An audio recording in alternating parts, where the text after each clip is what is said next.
Okay, I had to get all the awkwardness out and all the laughter and all the giggles and all the nervousness out. But hey, y'all, welcome back to another episode of Bangs and Bruises. We're in season 2, episode 3. Okay, so first off, I just want to say if y'all have been watching up to this point, thank you so much.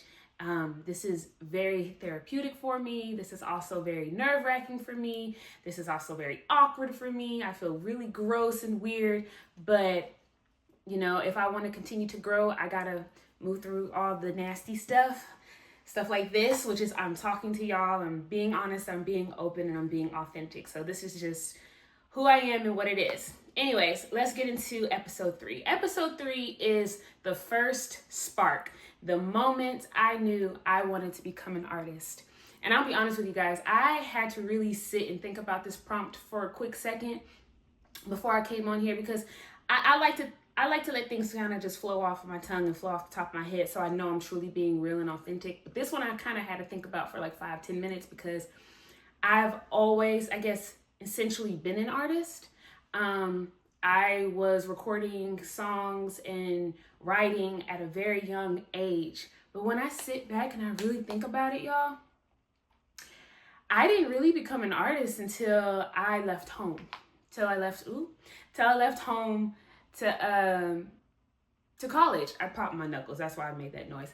Anyways, till I left home for college is when I knew I wanted to be an artist. So I'm gonna take it back just a little bit. So for my OGs or people who know me, they know that I've been doing music since I was a little girl. I was singing at a very young age. So once dance became, no longer became like my main focus, not because I didn't want it to become my main focus.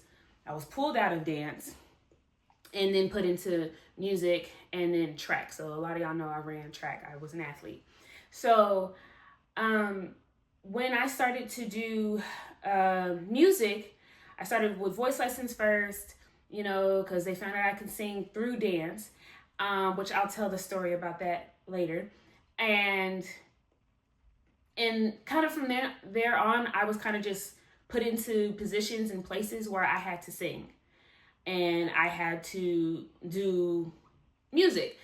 So technically it was not forced. It was just something that I was told I had to do because I had this talent and I had this gift, and I needed to be singing. I needed to be writing my own songs. I needed to be doing all of these things that, the foundation of being an artist is, which is writing your own music. Not all artists write their own stuff. I understand that. But for me, I started writing at a very young age. I have like pages of songs that I've written, or poetry or whatever, from me being a very young girl. I still have it. And I kind of just had no choice, essentially. It's like, you're going to sing. You got the talent, you're going to sing. Just like with track, when I ran track. Oh, you can run, you're very fast, you're going to run. So I technically didn't have a choice. Now, when it came to music and singing, fun fact, and still a fact, I'm very shy, actually. I'm not as shy anymore. Let me take that back. I'm not as shy anymore now. But when I was younger, I was extremely shy. I did not want to sing in front of people. Because dancing in front of people, I was cool with it because it was something, I really loved. It was my first love. The reason why I loved music was because of dance. So when it was time for me to use my voice, terrified. And you're probably wondering why I was terrified. If I'm being completely honest, I didn't really have much of a voice growing up, meaning like in Black families, you can't talk back, you can't say nothing stupid, or you get smacked across your head. And I was a very quiet, shy girl. I was terrified to say anything, to speak up, or anything like that. So me singing, using my voice, was terrifying. I was just like, why do I have to sing? Just very terrifying. And I was put in very scary situations. For example, my father liked to take us, me, my brother, and himself to the movies quite a bit. And we would go to the movies, and you know how you're sitting, and we would go very early. We would go very, very early before the movie would even start. And we would be sitting down. Either he excuse me, either he left us there, you know, so he can watch his own movie and we watch a kid's movie, or whatever the case may be. Sometimes, but majority of the time, or not sometimes, or all the time, whatever. I just know it happened quite often. He would tell me to go to the very front of the movie theater. Okay, so this is the movie theater, right? And there's the audience and there's the seats. And he would tell me to go all the way to the screen, mind you, to the screen. And there's other people in there waiting, like 2-3 people, whatever. Go to the screen and sing. Okay, so me, I'm a young girl. I don't know how old I am. Maybe 7, 8. I don't know. I am terrified. I would cry. I would beg him, please, I don't want to do this. And he would pretty much threaten me to go up there and sing. And I didn't want to do it. Terrified to the core of my being. So, and I feel like that still kind of lingers with me. So like when people ask me why I don't perform on stage, a part of it is because my anxiety gets so bad. I get so nervous. But I kind of just work through it and force myself through it. So essentially, what my father did helped me and hurt me at the same time, because I didn't want to sing in front of people. I was terrified to do it, but I had no choice, if that makes sense. So now I kind of put myself in a position where if I do want to perform, even though I'm scared to death and scared shitless, I force myself to do it. But anyways, back to the main prompt and the point of me telling y'all this story is I was essentially kind of forced to sing and to be an artist, really, but I wasn't really an artist. I guess I was more of a singer turned artist. And I didn't really have an identity as an artist because I was told what to wear, what to sing, how to move, how to act, how to, all the things. I didn't really have much freedom of expression, which another reason why I was leaning more towards being a dancer than a singer, because in dance I had more freedom of expression with my body and I didn't have to talk. I didn't have to say anything. I just had to move, So I feel like my very first spark of me being an artist was when I left home and I finally had some freedom. I finally had the opportunity to be whoever it is I wanted to be, which I didn't know what that was. I really truly didn't have an identity. Again, I was told how to walk, how to talk, how to move, how to do certain things. And yes, I rebelled a lot in high school when I had a little bit of freedom, because in high school, we get a little bit of freedom, you get free blocks in classes, and you didn't have to tell your parents or whatever. So, and I was kind of finding myself, but again, very awkward, very weird. And, so one day in college, I had got this flame where I was like, you know what? I would love to sing again. I would love to do music. So yes, I was in the choir in college, but that's classical music, right? You have to be classically trained, do your audition and stuff. And I just wanted to be in the choir because I just wanted to sing. I wanted to be in that environment. I wanted to be around instruments and other vocalists and everything like that. I wanted to do that. And I wanted to also, I felt like it was a huge possibility that I wouldn't be a soprano anymore, but that never changed. Apparently I'm still a soprano, even though I want to be an alto so bad. So it was like, sorry, I'm rambling, but I was in choir and I wanted to do voice lessons with, my teachers when I was in college and stuff like that. But I realized it was cool and all, and I love choir and everything like that, but it wasn't me. I didn't want, it wasn't how can I say that? In classical music, there's a right way to sing and there's a right way to do things and there's a wrong way to do things. But I feel like as an artist, there is no right and there's no wrong. It's just what is. It's just whatever you want it to be. It's whatever is creative, for you and how you want to interpret that. And of course, this was a slow development. My first year, I kind of just really didn't know what I wanted to do. But then during the summertime is when I how can I say this without making it sound so weird? It's awkward saying it on camera, but this is when I ran into my now husband. But at the time, he was just some guy that I met, in the club. and got his number and was like, yeah, whatever, cool, duh. And then it was like, oh, I do music. And I was like, oh shit, I sing. And it kind of was, and from there, that was how the connection started. I felt like, oh, this is my opportunity to go record and do music and do it the way I see fit, or whatever I wanted to do. And I was very, very excited. Even though I didn't like him at the time, I wasn't really trying to, be on that type of time. I felt like this was my opportunity to go and record. He says he does recording and stuff like that. And I was like, okay, cool. Well, let's make that happen. I'm down. Fortunately, I had a car. I was thankful and very blessed to have a car at the time. So I could drive all the way 45 minutes to where he was to record some music.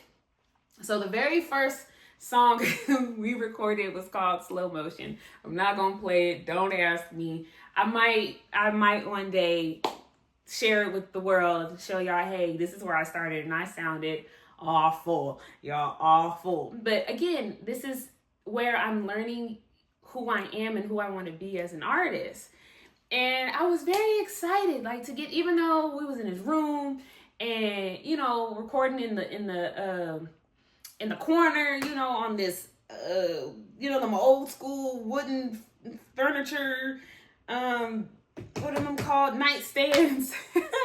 And, put the headphones on. He was recording in a program called Magix at the time. And I just was, even though I wasn't in this high-end fancy studio that I'm normally used to, that I was in when I was younger, I was in these other fancy schmancy studios. It was just real, being there and recording.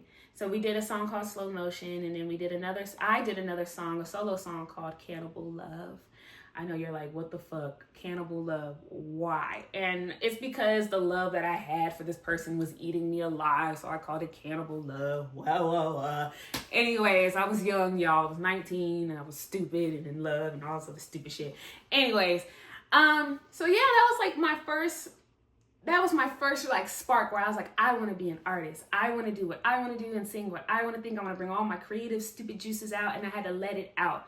As an artist, you have to let, even though it might seem stupid, to me now it seems kind of silly, but I had to go through that stage and that first spark to get to where I am today as the artist I am today, where I'm creating songs like Yellow Socks and Off With Their Heads and all the other songs that I'm, currently creating. I do have to mention at least another spark that I had where I knew for sure that solidified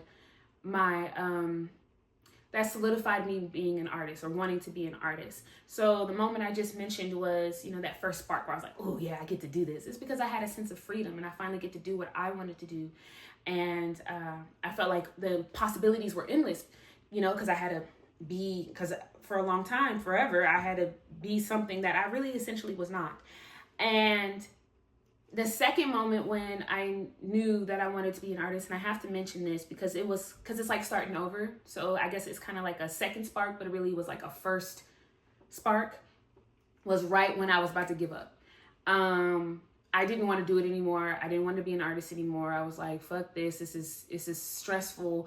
This is too much. And it was because of all the things that I was going through at the time, and which I'll talk about that in detail in later episodes. But when you have people in your life that literally drain the living fuck out of you, it is so difficult to want to continue to do the things you love to do. It's so difficult to continue to do music and to do anything that makes you happy. And so sometimes it can become so bad and so detrimental to the point where you just give up. You just don't want to do it anymore. And that's where I was. But there was a spark that happened where I had people, thankfully, in my life where they weren't allowing me to give up. And that for me was a spark, because it was like, even though I've had people in my life that were stripping that joy away from me, I had other individuals in my life that were trying to bring that joy back to me. And I'm just very, very thankful for that. And that further let me know that I can do this. I want to be an artist. I truly do want to do this. I just have to be around the right people. And for me, that was a spark. So surrounding yourself around the right individuals is very, very, very important when you are trying to go for a goal, trying to go for a dream, trying to just even figure out who you are, your identity, what do you want to do? Because, and those who really truly believe in your art and believe in your talent, because, sorry, the video just cut out is because my alarm went off. So sorry. I need to turn that off when I do this because I do this so early in the morning. But anyways, just, I guess to conclude what I was saying was just have the right people around you and in your corner, and it will make your dreams and goals a lot easier to want to achieve, if that make any sense what I just said. So yeah, that was my first spark. The moments I knew that I wanted to be an artist is when I left for college, and I met my now husband, but a man who allowed me to be whoever I wanted to be in the studio, which was very exciting, and just let me sing and let me do and let me write whatever it is I wanted to write. And again, when I wanted to give up and I had people around me that just wouldn't allow me to give up, shout out to Jeanette Greenwood. I will love her forever for that, no matter what. That's always a place in my heart. And so I'm very, very, very thankful for these moments, even though they were shaped around negative situations. Well, the first one wasn't really a negative situation, but it was kind of like, oh, I finally get away from this to be this. And I'm just thankful for that. So yeah. Okay, so remember, I have to pull a card at the end of every episode. So we can conclude. You guys see my little elephant? I love elephants. And so we can conclude this episode. I don't know what next week's prompt is. I wrote it down, but I don't remember off the top of my head. I'm very excited to continue this series, this personal blog with you guys, because it really does feel good to just talk about it. I never really talked about it publicly. Only like the people who are closest to me know about all of this stuff. And then even some things that, people who are close to me don't know about. So this is my third episode. Yeah, I'm already on episode 3. Look at me being consistent. So this is episode 3. I will be dropping episode 4 next week on Monday. Episode 5 on Wednesday. And episode 6 on Friday. I'm telling you, I'm doing it for the whole month of January. Y'all gonna know my story. Y'all gonna know me. You're gonna get to know me. All the weird and authentic things that I have to say. I'm very, very, very excited to continue doing this with you guys. All right, normally I say this after every episode, but normally I kind of just spread the cards out. I pick a card that I'm kind of just resonating with and just go from there. But for the sake of the video and time, I'm just gonna go pull right off the deck and show y'all what it looks like. First, before I show myself, it was upside down. It's Queen of Hearts. And didn't I pull King of Hearts last time? All right. So I don't remember tarot cards. I don't do all of that. I just kind of pull and I read from my book that I really, really like. Fun fact, this tarot card was passed down on to me, which other lovely witches have told me that's a huge sign. That's a great thing. So my mom gave it to me. And anyways, Queen of Hearts means empathy. You need to empathize with human frailty, yours included. Think with your heart, not with your head.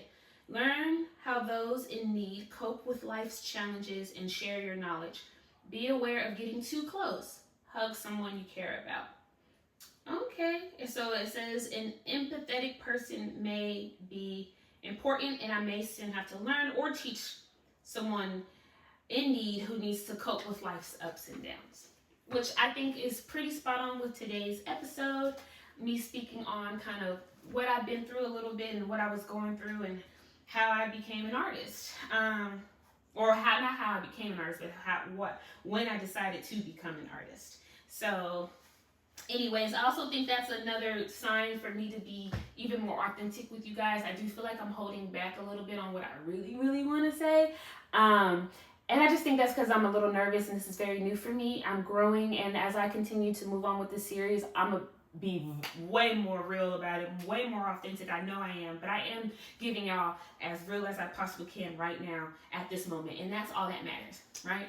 So anyways, thank y'all so much. If you've watched this far, I love you. I appreciate you.